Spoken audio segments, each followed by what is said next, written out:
तो dear students कैसे हैं आप? आई होप आप सब ठीक होंगे। आज हम बात करेंगे आपसे chapter number 12। Is it chapter number 12? और ये है हाइड्रोकार्बन्स, क्लास 10 केमिस्ट्री। हाइड्रोकार्बन्स के बारे में मैंने बातें कर दी हुई हैं काफी आपसे ऑलरेडी। डिस्क्रिप्शन में लिंक्स हैं, जैसे कि आपके घरों में गैस आ रही है, उसमें हाइड्रो भी है, उसमें कार्बन भी है। So it's all about compounds जिसमें हाइड्रोजन एंड कार्बन्स होते हैं। तो आज बेसिकली हम यूज की बात करेंगे और यूज पढ़ेंगे हम बेसिकली अल्केन्स का। ठीक है, अल्केन्स में बेसिकली जो कंपाउंड मैंने आपको लिख के दिया है ये मीथेन है, तो हम इसका मीथेन का ही जो है वो यूज पढ़ेंगे। और अल्केन्स में जो है मीथेन का क्या यूज होता है तो हम ये बात पढ़ेंगे। लेकिन आपको याद होगा कि अल्केन्स जो है वो तो मीथेन भी हो सकते हैं, मीथेन या फिर वो इथेन भी हो सकते हैं, या फिर वो प्रोपेन भी हो सकते हैं, या फिर वो ब्यूटेन भी हो सकते हैं, या फिर वो पेंटेन भी हो सकते हैं, या फिर वो हेक्सेन भी हो सकते हैं, या फिर वो हेप्टेन भी हो सकते हैं, या फिर वो ऑक्टेन भी हो सकते हैं, और या फिर वो नोनेन भी हो सकते हैं, और या फिर वो डीकेन भी हो सकते हैं। तो these are the basically ideas which we are producing from the compounds।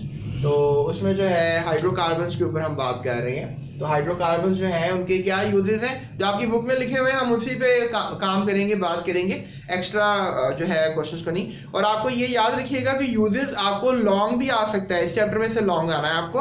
तो आपको ये 4 नंबर का लॉन्ग भी आ सकता है और 2 नंबर का शॉर्ट भी आ सकता है कि अल्केन्स की यूज लिखें। और इस वक्त हम पेज नंबर 86 पे काम कर रहे हैं।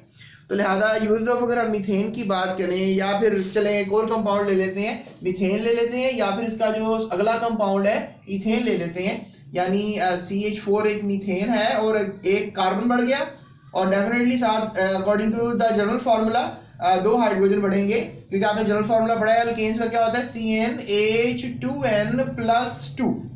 तो n की वैल्यू क्या है 2, n की वैल्यू क्या है 2, तो 2 2 4 + 2 6। तो इस तरीके से जो है आपका अगला कंपाउंड तैयार हो जाएगा। यानी होमोलोगस सीरीज में आपने जनरल फार्मूलास को जो है फॉलो किया होगा।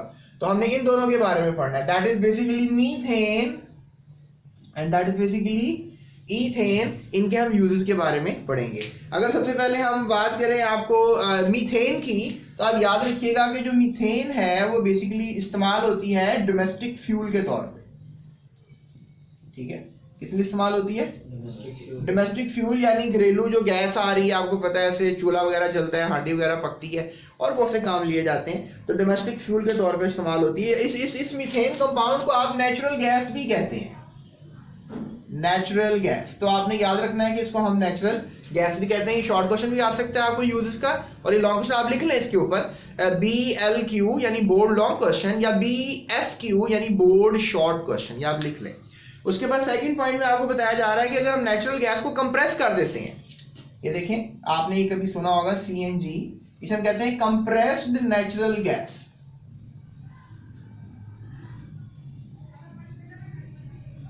क्या कहते हैं इसको? Compressed natural gas, CNG। तो ये CNG आप रिक्शे वगैरह के सिलेंडर में आपने देखा होगा, उससे वो CNG किट वगैरह लग जाती है कार के अंदर भी, और गाड़ी गैस से चलना शुरू हो जाती है। यानी जो कंबस्टिबल इंजन जो है वो चलना शुरू हो जाता है with the help of a gas. Petrol की बजाय वो गैस पे भी चल जाता है। तो CNG के तौर as a fuel for the car हो गया। क्या ख्याल है? ऑटोमोबाइल फ्यूल हो गया, डोमेस्टिक फ्यूल के तौर पे भी इस्तेमाल हो रही है, और कंप्रेस करके ऑटोमोबाइल फ्यूल के तौर पे भी इस्तेमाल हो रही है। ऑटोमोबाइल फ्यूल यानी जो ऑटोमोबाइल कहते हैं बहुत सी गाड़ियों को, रिक्शा, कार, या कोई आई डोंट नो बड़ी बस वगैरह, जिसमें ये CNG के तौर पे इस्तेमाल हो रही होती है। इसके अलावा हम यूज की अगर बात करें तो स्टूडेंट्स ये बेसिकली जो है कंपाउंड्स भी बहुत से बनाने के लिए इस्तेमाल होती है। लेट्स से दैट कि अगर आप बात करें कि ये कौन से केमिकल्स बनाने के लिए इस्तेमाल होती है, यानी कि मीथेन और इथेन को आप बहुत से केमिकल्स बनाने के लिए इस्तेमाल कर सकते हैं। तो वो कौन कौन से केमिकल हैं जिसमें आप कार्बन ब्लैक बना सकते हैं? ध्यान करें इस बात पे, कार्बन ब्लैक को हम कार्बन ही लिखेंगे। और इसके अलावा मिथाइल अल्कोहल जो है वो बनाई जा सकती है, मिथाइल अल्कोहल CH3OH, ये कंपाउंड बनाने के लिए इस्तेमाल कर सकते हैं। इसके अलावा इथाइल अल्कोहल C2H5OH यानी इथाइल अल्कोहल बनाने के लिए इस्तेमाल कर सकते हैं। ठीक है, इथाइल अल्कोहल ये बनाने के लिए इस्तेमाल कर सकते हैं। इसके अलावा chloroform CHCl3, right, that is chloroform. आपने क्लोरोफॉर्म को ये अभी पिछले टॉपिक में पढ़ा, हेलोजिनेशन के टॉपिक में मैंने आपको पढ़ाया था। इसको भी बनाने के लिए आपको याद होगा कि मीथेन से ही हमने क्लोरोफॉर्म बनाई है। उसके अलावा आप कार्बन टेट्राक्लोराइड बना सकते हैं, कार्बन टेट्राक्लोराइड, तो लिहाजा CCl4, तो ये भी कंपाउंड आप with the help of methane बना सकते हैं। इसके अलावा आप फॉर्मल्डिहाइड भी बना सकते हैं और एसिटाल्डिहाइड भी बना सकते हैं। तो फॉर्मल्डिहाइड जो है वो बेसिकली CH कुछ इस तरह इसका फॉर्मूला है, और इसको आप ऐसे भी लिख सकते हैं COH2, दैट इज फॉर्मल्डिहाइड। तो बेसिकली आप ये इसको लिखें तो दैट इज मोर बेटर। और एसिटाल्डिहाइड में आप CH3 with carbon double bond और यहाँ पर H, दैट इज एसिटाल्डिहाइड। इसको आप इथानल भी कह सकते हैं और इसको आप मीथानल भी कह सकते हैं। तो ये कंपाउंड्स बनाने के लिए जो है आप इस्तेमाल करेंगे इथेन और मीथेन को। मीथेन ज़्यादातर इस्तेमाल हो रहा है, तो आपने बस ये याद रखना है कि भाई ये यूज होता है इसका बनाने के लिए। और फिर इन केमिकल्स को जो है वो डेली लाइफ में हम इस्तेमाल करते हैं। डेली लाइफ में आप कार्बन ब्लैक का इस्तेमाल कहाँ करते हैं? आप बेसिकली शू पॉलिश बनाने के लिए, प्रिंटर्स की इंक बनाने के लिए, फिलर इन दी रबर इंडस्ट्री यानी जो टायर वगैरह होते हैं उसमें कार्बन का इस्तेमाल होता है, वहाँ पे आप इसको इस्तेमाल कर सकते हैं। इसके अलावा अगर हम बात करें क्लोरोफॉर्म की, तो ये एक सॉल्वेंट फॉर रबर भी इस्तेमाल होता है। क्लोरोफॉर्म अभी जो मैंने आपको लिख के दिया, क्लोरोफॉर्म के अलावा सॉल्वेंट फॉर रबर है। इसके अलावा ये वैक्सीन वगैरह बनाने के लिए और एनेस्थीसिया बेहोश करने के लिए भी क्लोरोफॉर्म से वो बेहोश कर देता है डाकू वगैरह, और रुमाल सुंघा देता है, तो वो क्लोरोफॉर्म ही होता है। मेंढक को भी हम बायोलॉजिकल एक्सपेरिमेंट्स में बेहोश करने के लिए क्लोरोफॉर्म का इस्तेमाल करते हैं। उसके बाद अगर बात करें कार्बन टेट्राक्लोराइड की, इसको इंडस्ट्री सॉल्वेंट के तौर पे इस्तेमाल किया जाता है और ड्राइंग और क्लीनिंग के लिए इस्तेमाल किया जाता है। तो इन सब केमिकल्स का इस्तेमाल भी लिखा हुआ है। तो आपको बोर्ड में सिर्फ एक सवाल ये आ सकता है, क्लोरोफॉर्म का क्या यूज है, कार्बन टेट्राक्लोराइड का क्या यूज है। तो आप सोचोगे ये सवाल कहाँ से आ गया, तो ये बेसिकली यूजेस ऑफ अल्केन्स में से आपको सवाल आया है। इसके अलावा स्टूडेंट्स ये टेस्ट योरसेल्फ है 12.2, अगर आपने इसको भी सारे आंसर्स को देखना है तो आप यूट्यूब सर्च बार पे लिखें 12.2 टेस्ट योरसेल्फ 12.2, तो आपको जीएस एकेडमी की वीडियो रैंक करती हुई नजर आ जाएगी। आप वहां से इसको देख सकते हैं। इसके अलावा अगर आप बात करें मजीद इस टॉपिक के ऊपर, तो थोड़ा सा मतलब अल्कीन्स के ऊपर जाने से पहले मैं आपसे इंटरेस्टिंग इंफॉर्मेशन की भी बात शेयर कर देता हूँ। स्टूडेंट्स अल्केन्स जो है ये आपको गंदे मार्शी एरियाज के अंदर बनते हुए नजर आएंगे। ध्यान करें, लेट्स से दैट कि ये गारा है, कोई प्लाट है जहाँ पे गंदा पानी सारा वॉशरूम का या किचन का इकट्ठा हो गया और वो बदबूदार गंदा पानी बन गया, इसको हम कहेंगे मार्शी प्लेस। क्या कहेंगे?